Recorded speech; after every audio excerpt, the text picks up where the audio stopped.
or they're not sure how to navigate it, or Right. I was the crazy one that decided to stand up a brand, start virtual content, create a social media presence in the midst of COVID. But Yeah. if I can do Right. it in this context, that means others can as well. So I That, hope and to inspire others to take the plunge.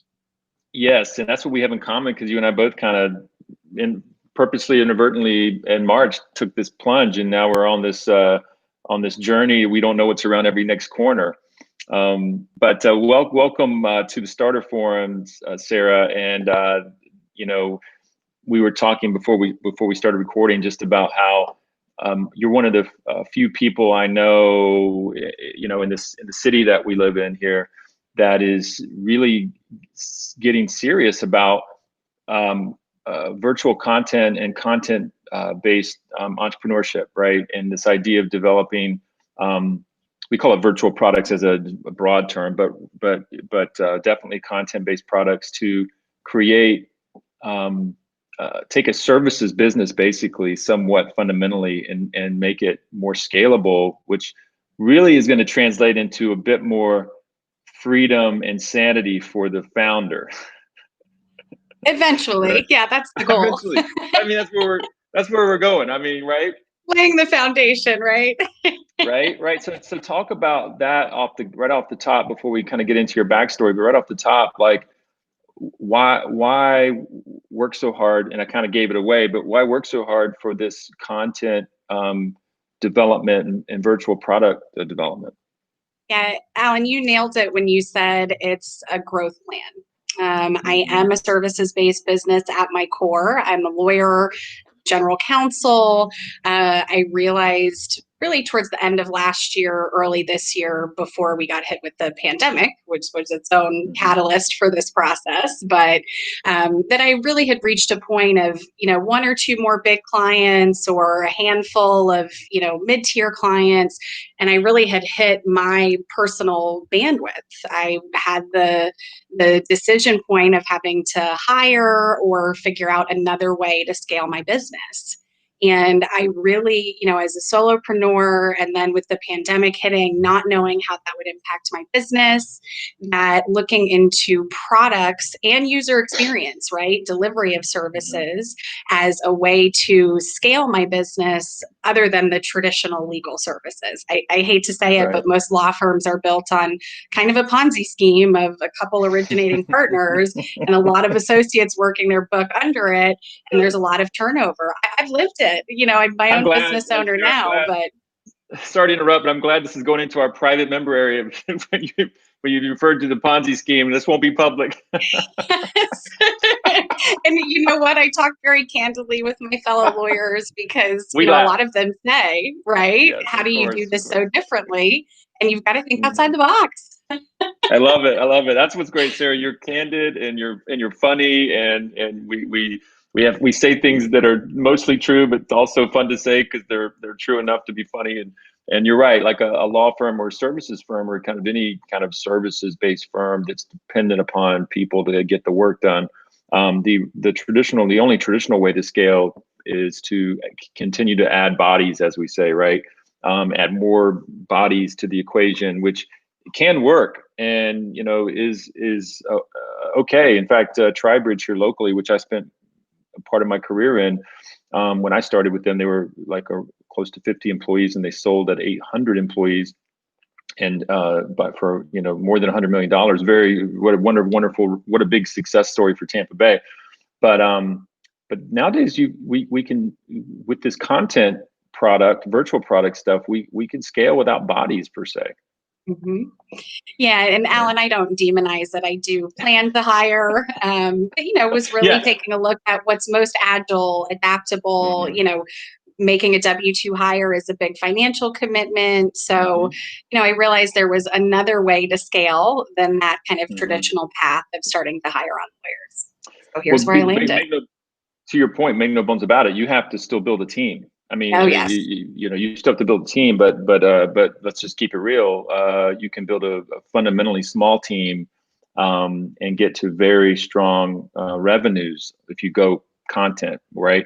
And of course, I think you probably are planning to keep a certain amount of traditional legal in your world, and I'm guessing, and combined with this content, product marketing. Yeah, Is about that right? 60 to 75% of my book, still my bread and butter business. I love being a lawyer. I love being a counselor and a legal advisor. So I never plan on hanging up that hat. But I do think that there's, and it's now proving itself out after a few months of these virtual products and content, that it can really nicely supplement my business. And it's a lot of fun. I mean, in a former life, I was a trial attorney. I loved being in front of juries. I've always loved training and presenting to my clients.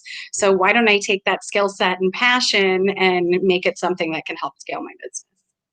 Love it. And so Sarah, okay, so how unique do you feel like you are right now? Like, are there other attorneys that of course, I'm sure there are some out there, but how much of a trailblaze do you feel like you're in the middle of right now? At the risk of sounding like a jerk, I think I'm well ahead of the curve. Yeah. And a lot of that is, in all humility, is because I'm a solopreneur right now. It's the autonomy and the flexibility of designing my own path. It is why I went out on my own after being part of a startup law firm for the 5 years before, that I just love being the master of my own destiny. And I Right. have seen, in all fairness, there are lawyers that are really adapting to technology tools. They're using Zoom really well. They're putting out a lot of content via, newsletters and blog posts. They do realize that they have to meet their client where they are, which right now is stuck at home and not able to meet in person, where a lot of lawyers really make their connections. So But I think a lot of groups are leveraging those tools, but they haven't necessarily truly productized or gone out on a limb and really tried to push that part of the business in as intentional a way as I have. right. So there's a difference between delivering your services that you already, provide traditionally through virtual means. We're all doing that, and that makes sense. Which is So we're not necessarily even talking about the usage of virtual tools and so forth. To your point, we're talking about developing content products, which are everything that are that are paid, like where people pay for either some live content or they pay for some recorded content. That's a very simple way to say it, right? Yeah. And Alan, I've stood up really two products. So just to make it that much Mm-hmm. more ambitious, I see the growth path as, Mm-hmm. believe it or not, the easier sell here is to first or second degree connections, kind of like a traditional referral network, where businesses, especially healthcare businesses, need things like door signage, employee policies, the documents and training that you wrap around. COVID is the topic for my Reopening Responsibly program. But I also ambitiously have stood up what I see as an individual or startup product, meaning lower price point. It is pre-recorded, so you don't get the real-time ability to ask questions. You don't get the customized document suite, but you do get a lot of really good core information at a lower price point. I see that as a potential for, and I've kind of set up a infrastructure, if you will, to set up products like that in the future. So really a prime priced product for businesses, and one that's higher volume, lower price point, but that an individual consumer or startup would gravitate toward. So And it, it's yeah, it's pretty cool, right?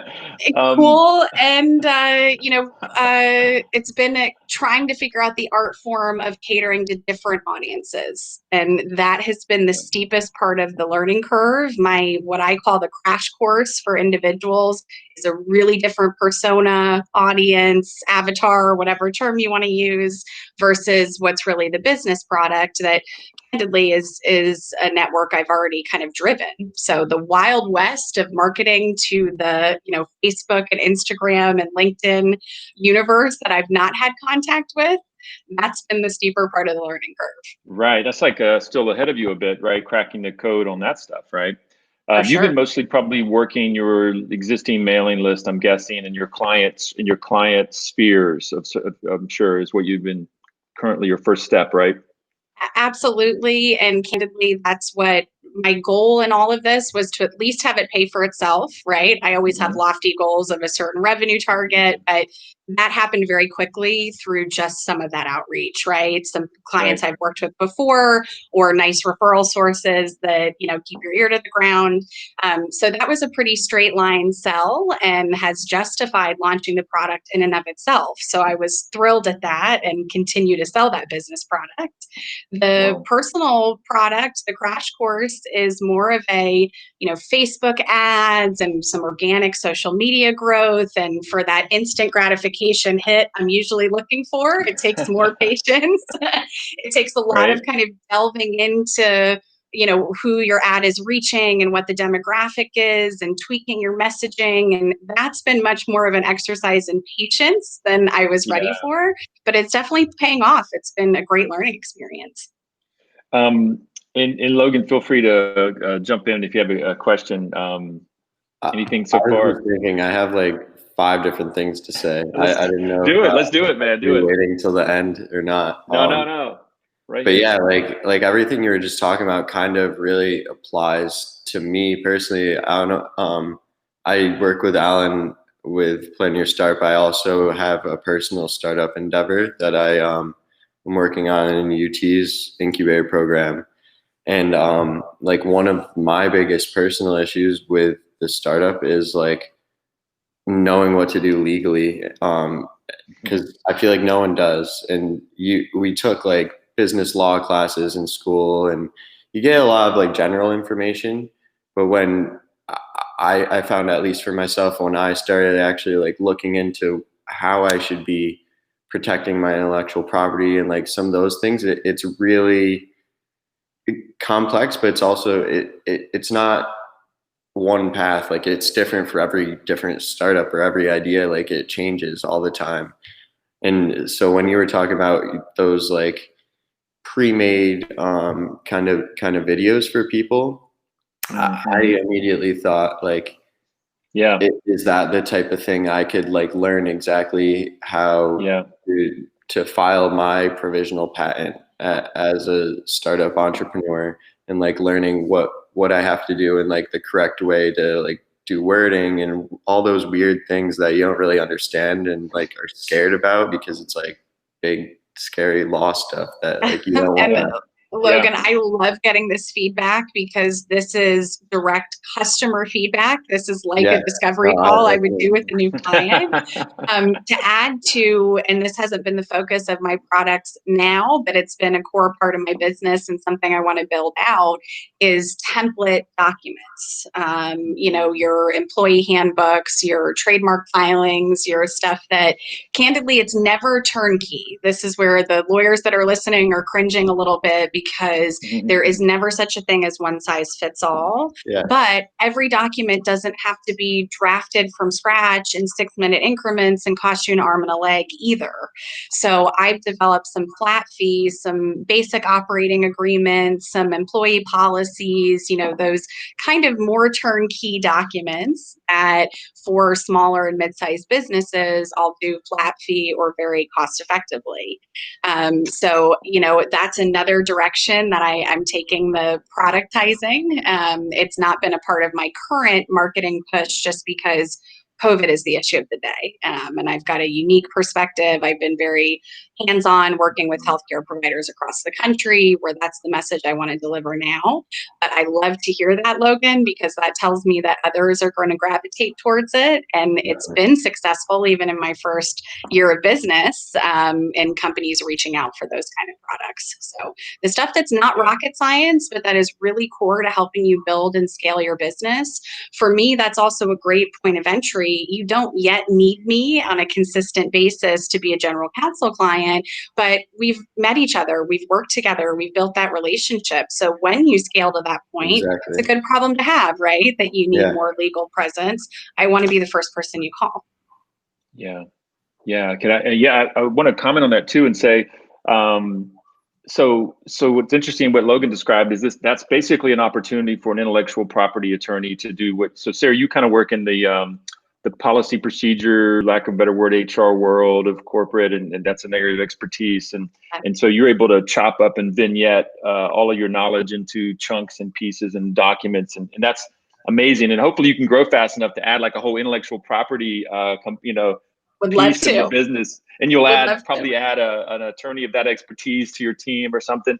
But what Logan's pointing at there a little bit is like this, we're all part of the YouTube generation now, aren't we? Where we all expect to be able to go to YouTube, search up and get a short, 10, 15 minute video or less on a particular topic that solves our particular problem, and it gets right to the heart of it, right? And so for content creators or experts out there, we can't put everything in the world for free. We don't have time to populate YouTube with every free answer in the world. So the idea of putting, in your area of expertise, the idea, like if you were an intellectual property attorney, right, to be able to carve up, chop up, and record tons and tons of that kind of stuff, put it behind your paywall, for lack of a better word, at reasonable, price for such a thing. Logan, you'd be all over that. Like when you get your credit card, you'd have your credit card just swiping all day long. Exactly, because that is what I did. I went to like YouTube and like looked for different things and couldn't find exactly what I needed. And it's the feeling behind law, at least to me personally, it was like it's something you don't want to like mess around with. Like obviously like Yeah. it's legal, so you don't want to like do it wrong or mess up anything little, and that's like why it would be the one thing that I'd be willing to like put money into, especially to make sure that I do it right.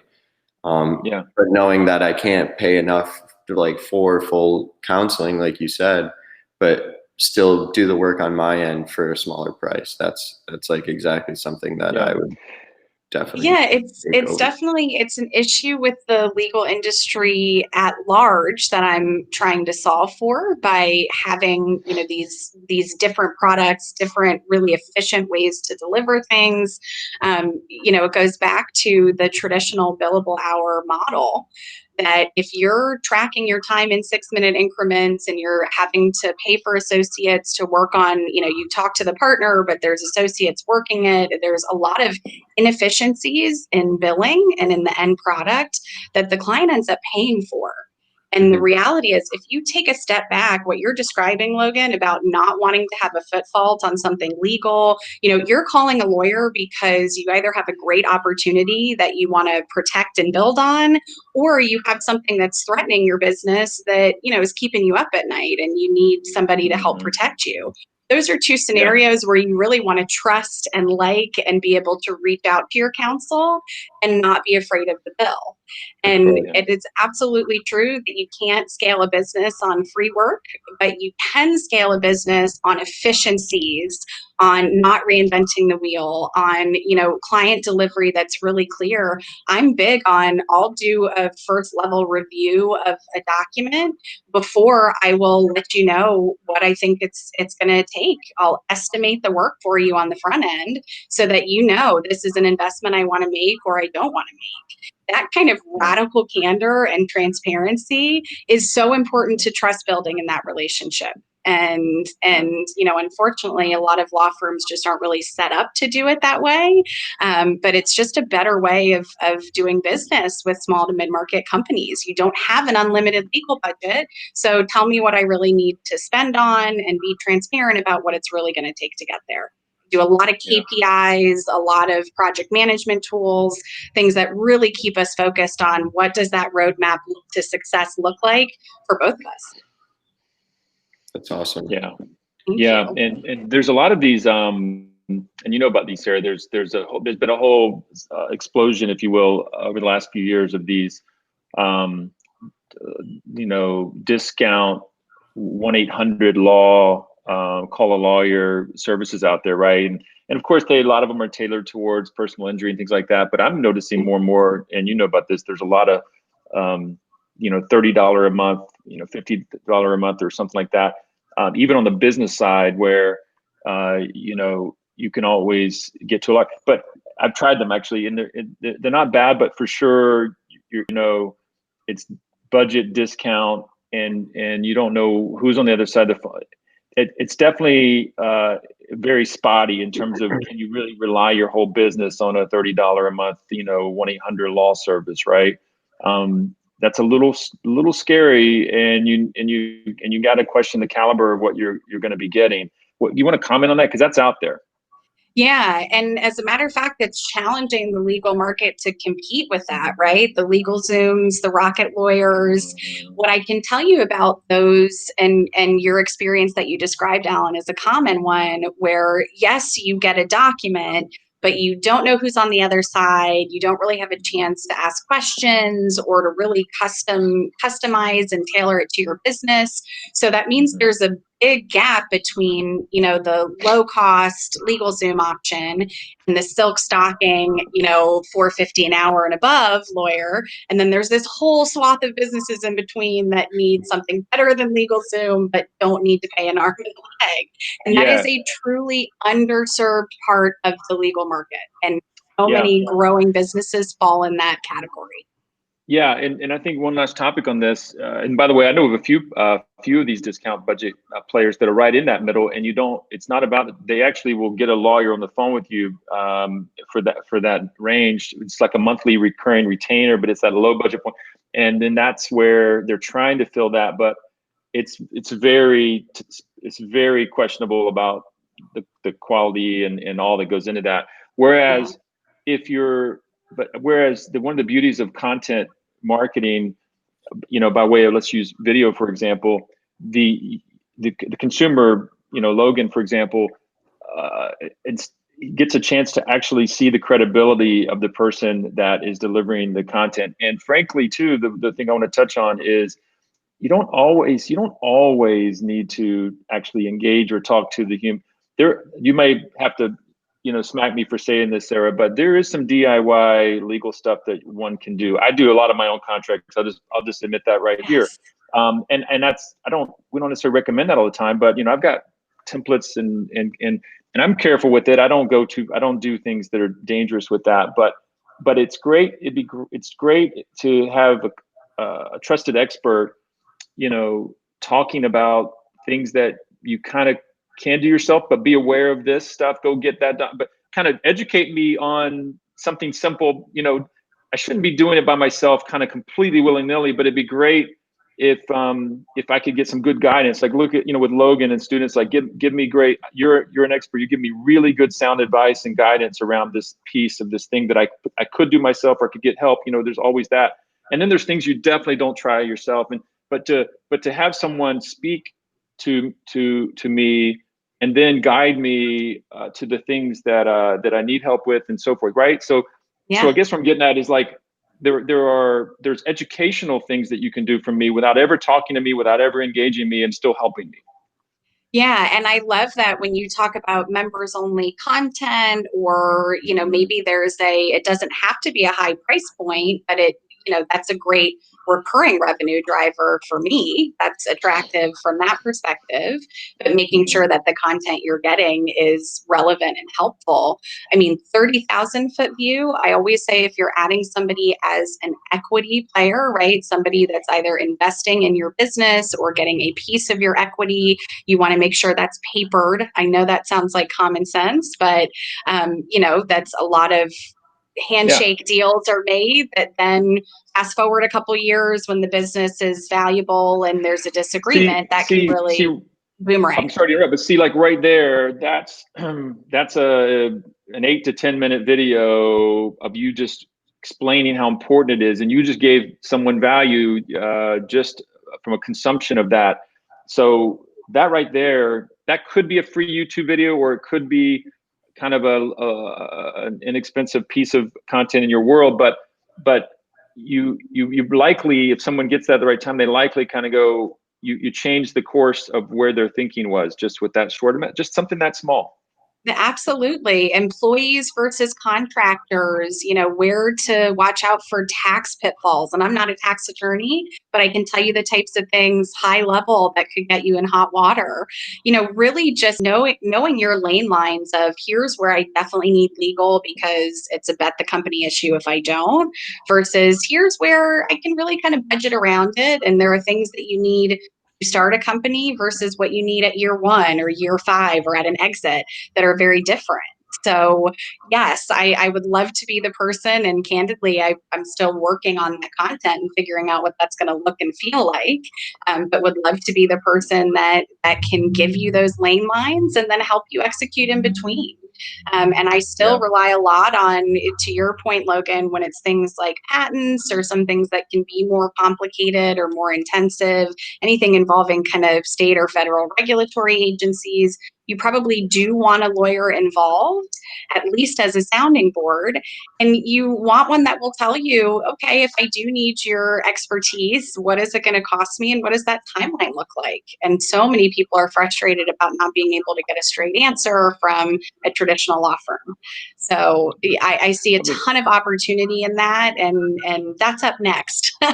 Yeah. Hey, so Logan, with that, after you kind of heard some of that back and forth post, because you brought up this good point. Here you are, a young person with a limited amount of money, trying to be a startup entrepreneur. You may have hundreds to spend, but you definitely may not have thousands, that kind of thing. After you heard this, what we just debated on, or just not debated, what we went back and forth on, how would you further refine the perfect solution for you? Yeah, I was actually going to ask if I could interject that. Yep. So it really kind of reminded me of our model a little bit. So if you know Plan Your Start, we have the like coaching segments and like some of the like more prolonged products that last a while. It's more support and feedback with people. But then on the front end, we have just the simple assessments, which is like we give you what you need to fill out something, and then we'll give you that feedback. And that's kind of, it's always been kind of the way that I like to learn. I've felt I kind of staged up. I love like getting an assignment, either seeing an example or like understanding what needs to be done, doing it to the best of my knowledge. I don't want to talk to anyone. I want to just like get as much out of my mind and onto paper as I possibly can, and then ask questions. That's when I would go to office hours and be like, this is what I have for the project. How do I improve it? What do I need to do to get an A? So forth and so on. That's kind of like my ideal situation with this, as I am like literally the last week or two going through this provisional patent application. My ideal situation would be able to fill out as much as I can, do everything that I know, because there are videos on YouTube where it like kind of tells you what you should be doing along the lines. And then after that, be able to like get that like feedback, and maybe that feedback says, we need to sit down and talk, like this is more serious than you think it is. There's like all kinds of moving parts. Or maybe it's just like, you should tweak this, do this, and you're pretty good. And that's something I would easily pay like $100 rather than having to like go to a meeting with somebody and possibly it is the best way. It is the best way to keep your legal bill down, isn't it, Sarah? You probably have clients that do that to keep their bills down. They try to do as much as they can, and then you're kind of just in the review and feedback mode. Absolutely. And I encourage that. Another good example, I just worked through this with a new client this week on your core services or product contract. You want to get right.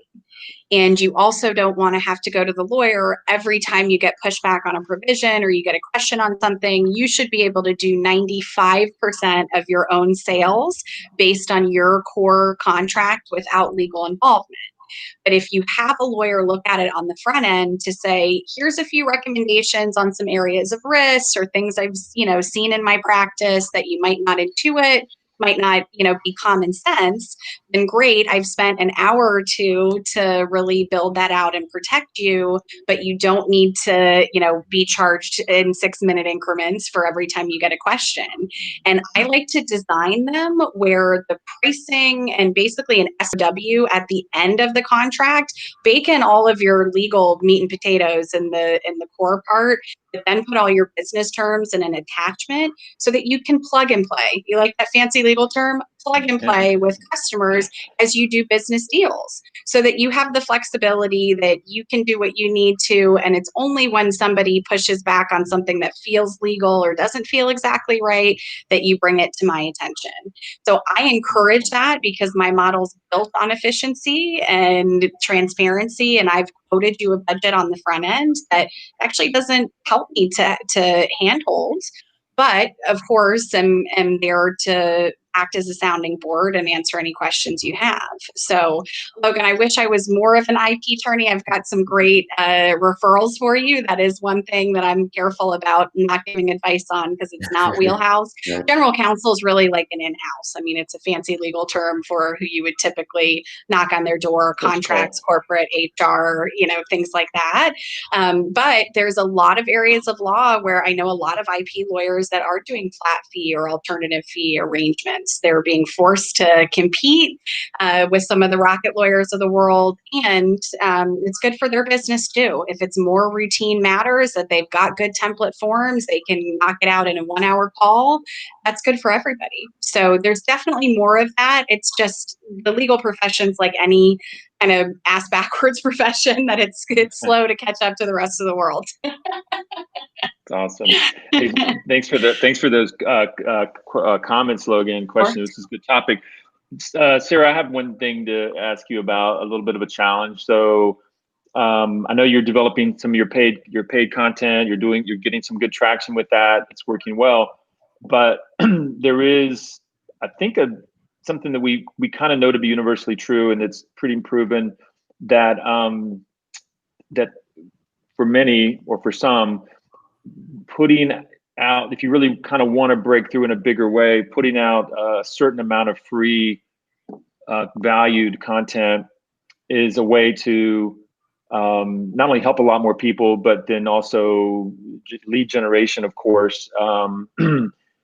Have you, I know you haven't done a lot of that, excuse me, yet, but have you been thinking about that for your future, to expand your net with free content to drive more credibility and interest, or no? Absolutely. And candidly, it's been a humbling experience. There are certain things you want to hear from a lawyer. There's certain credibility that comes with working in the space and having some good clients that will attest to what you know. But the reality is, especially when you're talking about unknown quantities, right? The wild west of who's out there on social, they want to see you, hear from you, see if the content resonates. I'm actually doing a lot more of, and gearing up with my marketing team to put out more free content in driving more paid traffic, because the more I put out, right now, if it's LinkedIn stories and video, if it's Instagram reels, video content right now, the algorithms on the site is going to drive way more traffic. So if I put out a few minutes, every couple days or segments of free content, I am going to drive that much more traffic. Right. It doesn't mean it's a teaser, right? You're not getting the whole course, but if you hear that I know what's going on with COVID and flu season, the twindemic of COVID and flu, right? Or you hear that you're the nervous mom and she's talking about what you can expect for COVID and kids, right? Knowing that in appealing to a broader audience, I also need to give out free content to a broader audience. That's the nature of the beast. If they're known quantity referrals, you've already beat that credibility curve. They already are on the lot to buy. It's the person that you've never met, who doesn't know you from the next person, that needs to hear you, see you, and see if they like you. They buy based on emotion. That's right. That's right. I mean, this is great. I'm really happy to hear this, because when you and I have talked, I love all this early success you're having with kind of this curated, private, monetized, virtual, content you're doing. But I can't wait for you to break out into some of that, break out into the world with some free stuff that pulls just a lot more people And in. I'd love to go viral, Alan. I'll share this because you know me. And Wait a minute, nobody said viral. no, but listen, this is so funny because I think people need to hear this because it is a longer slog, right? Doing paid advertising. I elected not to do SEO because anything COVID or reopening is outrageously expensive. Like, I'm just not going to break through the noise of that. But doing, targeted content that I cracked up, but was also ticked off. My most viral post on Instagram, which I had no presence on Instagram 6 months ago. This is all brand new to me, brand new under my married name. But my most viral post by far was after a couple beers at the dog bar with my husband, pretending, because we don't have dogs, but I like dogs. So sometimes I just like to have a beer and hang out with other people's dogs. And it was just a funny post about me pretending to scold my dog from afar so that people don't question why I'm at the dog bar, right? I don't think anything about it. We just have a good laugh about it. And I get a notification like 6 minutes later that it's been seen by 500 people. And I looked over at my husband and I said, I've been talking about really important about COVID for the last 6 months, and this is the post that goes viral. But what a good learning lesson, right? People are on social to have fun. There is, if you're too much of a talking head, you're not gonna, resonate. Right. You're not gonna get attention. Candidly, that was a lot of tweens that shared it, and it's not necessarily my business audience, but that's a good learning lesson, right? Don't take yourself too Totally. seriously. Don't overthink Totally. it. Put out video content. Instagram Reels wants to promote video content right now. So just put your face on camera. Yeah. That's and don't take yourself too serious. Yes. I What's take myself too seriously. I overthink the content too much. When I let it fly, it does way better. My wife says I got to quit scowling on these videos. I'm like,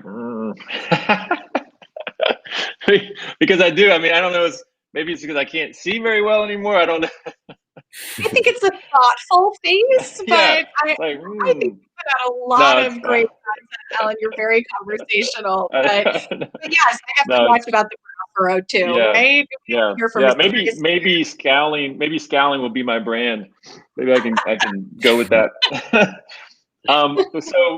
This has been awesomely fun. We've got about 10, 15, maybe 10 minutes left or so to get you off with your busy day. Thanks for doing this before you start your day, Sarah. We really appreciate that. I do have one question we have to cover. The quit to start story. How this all started, and so I'll kind of tee it up for you. You graduated law school. Like everybody else, you went to work for a large firm, which is the normal thing. Did you kind of know in law school or when you were starting in that large firm that this wasn't going to be your path? That path did you know early or did it come later? I actually started working for the state first. So my path was a winding one, as most entrepreneurs describe. A lot of it is following your gut instinct and taking leaps of faith. And I went to law school to be a prosecutor, and actually to be a Jack McCoy, to prosecute sex crimes. And that was going to be my career. And I shot off like a rocket ship in my first job, was promoted up the ranks, loved the job, felt good about what I was doing, was making awful money, like drinking dollar PBRs and eating ramen like you do working for the state, but feeling really good about what I was doing. I got to serious felonies and realized at the age of 27 that I was really one promotion away from being in that division for the foreseeable future, or having to go into politics, right? Running for state attorney, which is really not my skill set or desire. So I felt the first of the ceiling, right? That tension, that entrepreneurial fire in your belly at 27, realizing that I wasn't the master of my own destiny and that I was pretty close to my last promotion in that office. Would not trade that experience for the world. Loved the work that I did and my coworkers, but I knew it wasn't my forever. So I was introduced through private equity, still one of my greatest mentors and advisors, introduced me to my former law partner. I, of course, had no two pennies to rub together, no experience in corporate. We took the leap of faith together in opening a law firm, and I was at that firm for 5 years, Yeah, getting I this. remember I remember this. I remember this part now. Okay, I Yeah, remember. Yes. it's just a different form of a glass ceiling, right? And Hmm. and at your core, Alan, you talk about this so eloquently in your book, so I'll butcher it. But at your core, if you're truly an entrepreneur, working for somebody else really rubs against the grain. And I mean like the ones that are half crazy, striking out on their own. There's many, many forms of entrepreneurialism that can be an amazing career track, very lucrative, and work for you. I realized through my journey that I need to work for myself and be the master of my own destiny and all of the roller coaster that that means. So Right. I Right. really So took career you pivots you felt for. it. You could feel it all the time that it just wasn't right for you. That's exactly right. And Hmm. and I wish I had read your book before my quit, because I had such a light bulb moment reading your book on the ways that I could have done it better and the mistakes that I made. And I continue to learn from it. Even after you open your doors, there's still a roadmap that you put in your book that's extremely helpful. Yeah, the thing is, I appreciate you saying that, because there's a little ongoing joke with what I'm doing now. Like the first half of my book is kind of the whole how kind of how difficult it is for entrepreneurial mindsets to work for others, and all the pain and agony that's under the surface, and how just kind of identifying. And I usually, when I speak on the book, I usually can't get out of the first half, because I get so excited to talk about people. But like you said, I was really proud of the second half. The second half is very tactical, right? It's very, very instructional about what, So right? tactical. I Yeah. encourage anybody who's People. in this. Your chart, and when we talk about products and services and Mhm, scaling, your chart about the scalability of products versus services, and it's mhm. basically a matrix on, Yeah. how to view these different types of businesses and service offerings, is a light bulb moment for me. Your Yeah. roadmap in your book about how to scale as a service business, it really, really resonates with me. It's true that half of your book is really, after you've made the leap, how do you Yeah. make it successful? Yeah. And that's the order I went in. I quit kind of badly. Things are certainly amicable now, but it Yeah. Me. was Me tough. too. Me too. It's almost impossible to do it really well. Okay, I'm just saying. There's emotions involved, and after 5 years of a career trajectory together, those are going to be challenging conversations no matter what. But I will Yeah. be very humble in admitting I've done a lot based on bravado and confidence in myself and my ability to hustle and my work ethic, not with a lot of intentionality and direction and Right. scalability. So Well. that is the toughest part of the learning curve for me. It's not the fear about taking the leap of faith. I'll get back up. I just weeble wobble, right? But I want to grow this thing, make it big, successful, special. And to do that, I've got to be more intentional and more focused on scaling. And your book speaks directly to that. It's why I'm on today, because I you're just a appreciate. kindred spirit. Thank you, Sarah. I really appreciate you saying that, and it's funny because I've my challenge has been able to be able to talk to people about the second half, because the first half is so charged, right? So emotionally charged, and I so it's the tale of two books almost, and I'm really working hard to get to. And I've had a couple opportunities relate where I got to go right to the second half, and I was like, oh, this is great. But because it is, to your point, entrepreneurship and quitting to start and starting is an emotional, personal, and it is also, by the way, I love that you said this. Entrepreneurial mindset people, we know we get after it harder than most. We know that we problem solve better than most. We know that we kind of have this unstoppable force amongst us. We know this, and we don't have to. Hopefully, we don't talk about it much. It's an inner thing. People who talk about it don't have it. By the way, sorry Yeah. to say. It's a bit of an ivory tower feeling. As a Yes, matter of fact, you're your biggest believer. Yeah, it's in you. It's just in you, and people see it in you, and you do it. So that's the kind of the easy part for the entrepreneurial way, right? Because it's already kind of in them. It's like innate. The hard part is actually making it work, and not falling down and weeble wobbling too much. And I mean, all the kind of the your strength becomes your weakness. And for example, I'm a bit of a bull and I'm an over perfectionist. For example, it's really hard for me to work with others. It's a struggle I've had my whole career. So all of the things that make me a good entrepreneurial starter, I struggle. When I have to share what I'm doing, that's a personal thing. So it's like two sides of the same coin. And then there's other, challenges I have, again, being very, just kind of, not getting myself not out of the weeds, right? Being a bit of too detail oriented, a little too perfectionist, right? These are just my personal challenges, right? Which are the things that quote unquote made me great at a launch point, but really hurt me down the stretch. Alan, that resonates with me. I'm like you, a perfectionist, kind of a gold star kid. I've always been able to make it work and make it successful and all of those things. And realizing, even in the context of launching virtual products, paying good people to do the work for me that I don't know. And realizing that the perfectionist, and it's all got to be in my voice, and it's got to say a certain thing, and it's got to look a certain way. Of course, I want to control my brand, but also trust the professionals that do this all day, every day. And damned if their posts don't get more traction when I just let them do their thing and listen to their direction, which has been a process. If you talk to my marketing team, they'll tell you there was a learning curve with Sarah where she wanted to control everything. And the only place I pump the brakes is I won't let them in my LinkedIn inbox. I still want to control that messaging. Right. But they may convince me of that eventually. Yeah, and I often exactly, and I look at it another way too sometimes, to kind of go, also being willing to accept imperfection, right? So it's not just trusting others to do quote their jobs and so forth, but know that. And you know what, Janelle talked about it last night. We did with Janelle RV with Chocolate Marketing. She said, Alan, I had to accept the fact that nobody's going to really do it to the level that I would do it, and because no one's going to care to the level that I care.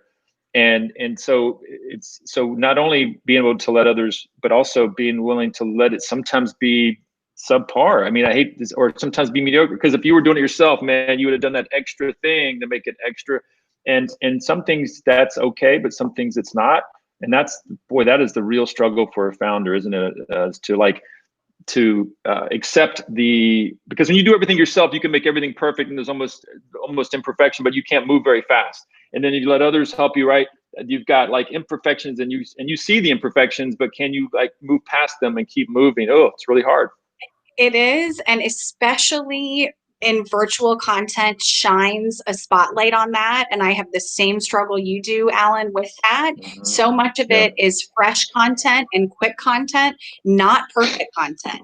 And a humbling realization that sometimes exactly what's going to resonate, and the message you put out gets the response that you want. Other times there's beauty in the imperfection when you're getting feedback, right? I didn't think that would resonate, but it did. So what was different about that messaging? Or this is the audience I got on that post when I was really trying to go for this audience. Start realizing that iterative process, it is imperfection. It takes a lot of, letting go and letting it fly, but that you're also getting real-time data back that is going to make you better. And if you can be humble enough to say, I'm not going to get it perfect every time, but I'm going to get content out there, and that feedback loop is actually the most important piece. You start making peace with, it's not all going to be perfect, but it's all going to be really useful and scalable and great data. And I would say too that the perfection element of it, when I say perfection of it, but the getting better at it, as long as it's trending, kind of like when you look at stocks in the stock market, if you look at any particular day, you've got these ups and downs, but as long as everything you're doing is trending towards better and excellent. I don't mean just traffic or just attention, but like even the quality. If the quality can keep trending like a marathon race, right? Then you got to be okay with that. You almost have to be able to step back and look at 6 to 12 months at a time and kind of go, man, we really messed that up and that didn't go so well. And that really made me, but I'm looking at it where we were 6 to 8 months, and it's like the quality has come along, even though I didn't control every piece of it. That's absolutely right. I never look at my weekly information on my lead pages or my Facebook ads. I look at it monthly at the most frequent, because I know, and knowing my personality, right? If I obsess over daily or weekly traffic, I'm missing the forest for the trees. But when I see greater engagement, more post likes, when I know my content's getting better, when I'm doing my survey monkeys after my presentations and my scores are going up and I'm getting more constructive feedback on content, that is all great takeaways. That means I'm growing, even if it's not the immediate. I love the instant gratification of close a sale, revenues hit the account, but I know that my organic and bigger picture growth is a little more nebulous, and it also has the greater return, the greater big picture, longer term return. But that's hard as a perfectionist to let it go. Yeah, and the reason that this is really, really relevant right now for this topic of virtual products or content products, because unlike the other physical products or other things that, this piece that we're talking about of traffic generation and steady increasing of quality, or for lack of a better word, is essential to sell virtual content product. It is. And it's a long road to hoe. And that's okay. That's part of the process. I look at it as laying the bricks of a foundation, because again, my goal was to have it pay for itself. It did that in the first couple weeks with a couple business referrals. Bigger picture, what I'm really looking to do is build some thought leadership, some credibility, some social media presence that I've never had in my year and a half of having the firm. So that is a major win, even if it doesn't feel like it every day. Yeah. Logan, I'm with you. Logan, I want to give you the final word and the final question on this. Anything on that particular realm that kind of strikes you? I don't necessarily have a question about the process or what you're doing, but I do have some ways that I feel like you could increase that branding. Personally, not like some free input right here, Sarah. I'd love to hear it. I'm going to take notes. I know where I'm in the incubator program, I know they're looking for really.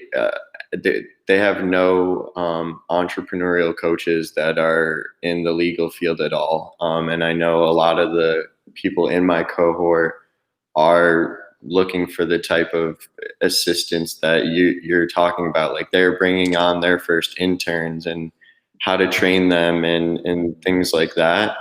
And so if that's something that you would consider helping build that brand and building that feedback, I think would be the best part about it, because you're working with small startups who really want that help immediately. I know that UT is looking for something to bring on for that. So I'd be delighted to connect further on that, Logan. I think that's a great idea. I love the idea of building that relationship and having that as both a pipeline and a way to pay it forward and give back. We all have to start somewhere, and the Tribridges of the world started somewhere before they had an exit with 800 employees. And I'd love to be the person to facilitate that. I love working with like-minded people, having conversations just like this, being in the trenches together. So I'm actually a little surprised to hear there's not a legal presence. Let's make it happen. Yeah, absolutely. So, and Dr. Rebecca White, who leads that entrepreneurship program there at UT, she's incredible, and she's a really special person. So being able to connect in with her and am I right, Logan? I mean, she's just built a great entrepreneurship program there. I'd love to help connect those dots, Logan. Thank you for suggesting it. Of course. Well, thank you, Logan, for that. Before we let you go here, Sarah, any final thoughts on anybody out there? This is like a message for somebody out there that would like to start a content or virtual product business, probably on the side, I know the first answer has to be, you got to have to have some kind of expertise of somewhere, some lane, right? But what would be your message or advice to that aspiring person out there? Definitely leading with the message. If I didn't have a unique perspective and very hands-on experience with COVID, I wouldn't be selling Reopening Responsibly. So you do have to do that tough internal search of what is unique about my experience and my voice. But when you find it, you'll know it because you'll feel compelled and energized to talk about it. That's the stuff that I scratch in my journal in the middle of the night is content for this, right? So Yeah. when you feel that fire in your belly, you're on the right track. Then Yep. trust the process. Know that it is a longer term play. Know that it takes some time to see ads, lead to actual lead generation. You're going to make tweaks to your funnel to get it right. You're going to make tweaks to your messaging, but don't overcorrect. If you're making daily changes, you're not actually giving it a chance to do its thing and get some real feedback. So trust the process. Know that it's going to be iterative. You're going to get feedback, good, bad, and indifferent. But that is the long-term goal is building out that product. That takes time and a process to get there. You will see after a few months, you'll see the revenues hit, you'll see the data from your ads or however you structure it, and you will see the return. But you've got to trust it. Great. What a great way to close it out. And I would only add to that everybody's an expert at something. I don't care who you are, what age you are, right? Whether it be the job that you're doing today.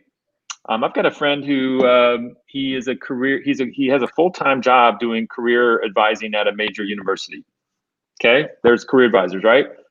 And he's working on building his personal brand and actually paid deal for helping and advising young people with their careers, right? So why should you have to have to go to the administration's office and get into, like, why can't that kind of information be more readily accessible for an 18-year-old, right? Something as simple as that. Absolutely. But I'm sure that aligns with his core value and missions in a way that it's not hard for him to be an evangelist of that.